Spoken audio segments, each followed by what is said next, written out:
Assalamualaikum warahmatullahi wabarakatuh. Perkenalkan, nama saya Saiful Rendi dari kelas 12 Administrasi Perkantoran 5. Saya ingin menjelaskan tentang pengertian sarana dan prasarana kantor. Menurut Kamus Besar Bahasa Indonesia, sarana adalah segala sesuatu yang dapat dipakai sebagai alat dalam mencapai maksud dan tujuan. Prasarana adalah segala sesuatu yang merupakan penunjang utama terselenggaranya suatu proses usaha pembangunan proyek. Antara sarana dan prasarana tidak terlalu jauh berbeda, karena keduanya saling berkaitan dan tidak dapat dipisahkan. Untuk membedakannya, sarana lebih ditunjukkan kepada benda-benda yang bergerak, sedangkan prasarana lebih ditunjukkan untuk benda-benda yang tidak bergerak. Jenis-jenis sarana dan prasarana kantor.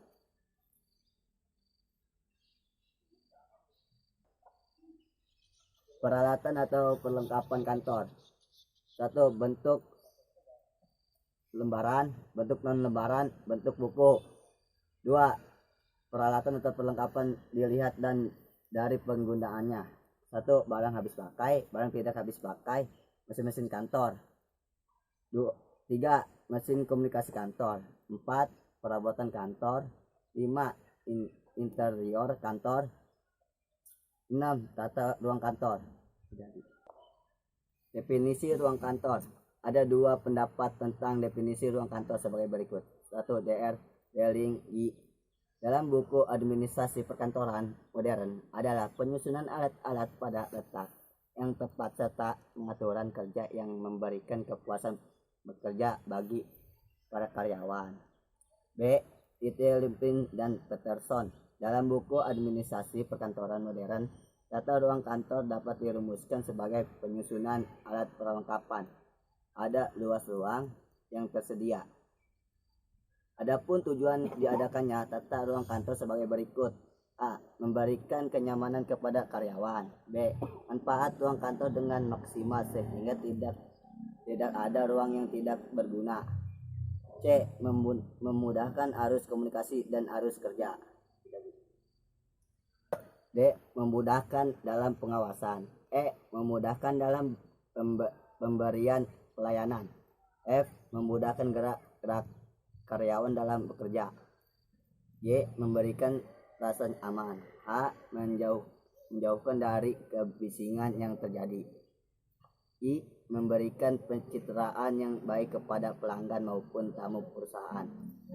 Bentuk-bentuk tata ruang kantor. 1. Ruang kantor terbuka adalah ruang di mana semua kegiatan karyawan dilakukan bersama-sama dalam suatu ruang tanpa dipisahkan oleh tembok ataupun penyekat dari kayu.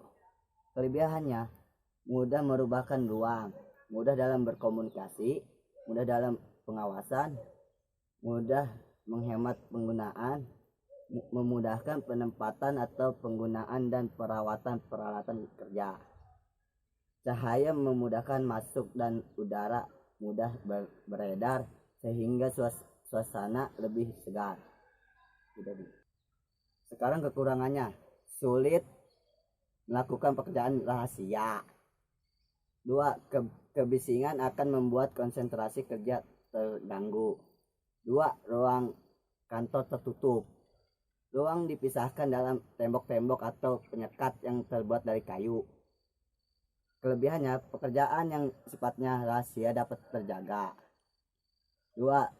Pimpinan karyawan dapat bekerja lebih tenang karena terhindar dari kebisingan.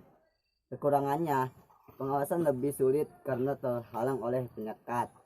2. Cahaya sulit masuk dan udara sulit beredar. 3. Perubahan tempat lebih sulit dilakukan. Pedoman tata ruang kantor. Adapun pedoman tata ruang kantor sebagai berikut. 1. Asas-asas tata ruang kantor. 2. Prinsip-prinsip tata ruang kantor. 3. Faktor yang mempengaruhi tata ruang kantor. E. Pengelolaan sarana dan prasarana kantor. Kegiatan pengelolaan sarana dan prasarana kantor meliputi pengadaan, penyimpanan, pemeliharaan, inventarisasi, dan laporan sarana dan prasarana. Saya ingin menceritakan pengadaan.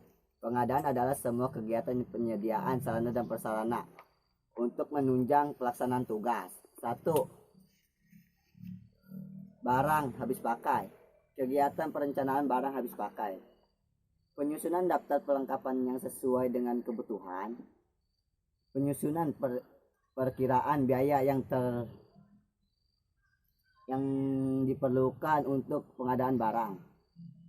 Penyusunan rencana pengadaan barang. Yang kedua, barang tidak habis pakai.